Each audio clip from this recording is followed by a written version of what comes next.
ఓం సదాశివసమారంభాం వ్యాసశంకరమధ్యమాం అస్మదాచార్యపర్యంతాం వందే గురుపరంపరాం.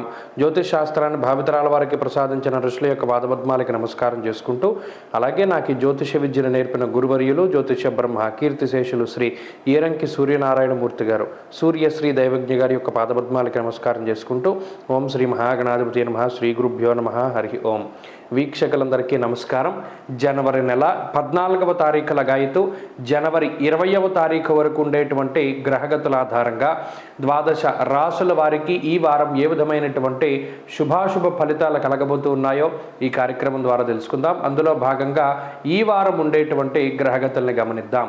ఈ వారంలో మకర సంక్రమణం జరగబోతూ ఉన్నది. రవిగ్రహం యొక్క మార్పు ధనురాశి లగాయితూ మకర రాశిలోకి మారబోతూ ఉన్నారు రవిగ్రహం. కాబట్టి సంక్రాంతి పండగ 15వ తారీఖున గురుగ్రహం మేషరాశి యందు, కన్యయందు కేతువు, అలాగే వృశ్చిక రాశి యందు శుక్రగ్రహం 18వ తారీఖు వరకు ఆయన అక్కడ ఉంటారు. 18వ తారీఖున ధను సంక్రమణం చేస్తారు. ధను రాశిలో కుజబుధుల యొక్క సంచారం ఉన్నది. మకరమందు రవి, కుంభమందు శనేశ్వరుడు, మీనమందు రాహుగ్రహం ఉండగా చంద్రుడు ఈ వారంలో కుంభం, మీనం, మేషరాశులు యందు సంచారం చేయబోతున్నారు. ఇటువంటి పరిస్థితుల్లో ద్వాదశ రాశుల వారికి ఏ విధమైనటువంటి ఫలితాలు కలగబోతున్నా తెలుసుకుందాం. అందులో భాగంగా మొదటిది మేషరాశి. మేషరాశి వారికి ఈ వారం సానుకూలమైనటువంటి గ్రహగతులు గోచరిస్తూ ఉన్నాయి. ముఖ్యంగా ఈ వారం గత వారంతో పోల్చుకుంటే అనుకూలించేటువంటి గ్రహాల యొక్క సంఖ్య పెరిగింది. దశమ కేంద్రంలో రవిగ్రహం యొక్క మార్పు ఈ రాశి వారికి అత్యంత శుభ ఫలితాలను ఇవ్వబోతూ ఉన్నది. రవిగ్రహంతో పాటు శనేశ్వరుడు, అలాగే చంద్రుడు, శుక్రగ్రహాలు అనుకూలించడం వల్ల ఈ వారంలో కొంత ఆర్థిక పురోగతిని మనం ఆశించవచ్చును. మేషరాశి వారికి అర్ధసిద్ధి సదారోగ్యం బంధు సంతోషవర్ధనం అనేటువంటి శాస్త్రవచనం ప్రకారం ఈ వారంలో ప్రత్యేకించి బంధుమిత్రులతోటి ఆనందదాయకంగా కాలాన్ని గడిపేటువంటి పరిస్థితులకి ఈ గ్రహస్థితి కారణమవుతుంది.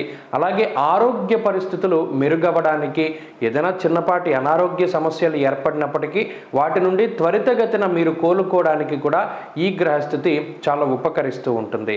అలాగే ఆర్థిక పరమైనటువంటి పురోగతికి ఈ గ్రహస్థితి కారణమవుతుంది. గత కొద్ది కాలంగా వాయిదా పడుతూ వస్తున్నటువంటి కొనుగోలు అంశాలు ఏవైతే ఉన్నాయో, ఇళ్ళు కానీ, స్థలాలు కానీ, పొలాలు కానీ, వాహనాలు కానీ, బంగారం కానీ, మరి ఏ ఇతరత్ర నూతనమైనటువంటి వస్త్రాలంకరణకి సంబంధించినటువంటి కొనుగోలు అమ్మకాల విషయాలు కొంత ముందుకు సాగడానికి అవకాశం ఉంటుంది. అంతేకాక పని ఒత్తిడి, పని భారాన్ని తగ్గించుకునేటువంటి విధంగా ఈ గ్రహస్థితి మీకు వెసులుబాటును కలిగిస్తూ ఉన్నది.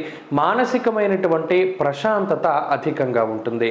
అంతేకాక లాభస్థానమందు చంద్రుని యొక్క సంచారంతో వారం ప్రారంభం కావడం వల్ల అటు మానసిక ప్రశాంతత, ఇటు ఆరోగ్యాభివృద్ధి, ఐశ్వర్యాభివృద్ధి, కుటుంబంలో ఉండేటువంటి చిన్నపాటి సమస్యల నుండి కూడా బయటపడేటువంటి వాతావరణం ఈ గ్రహస్థితి వల్ల ఏర్పడుతూ ఉన్నది.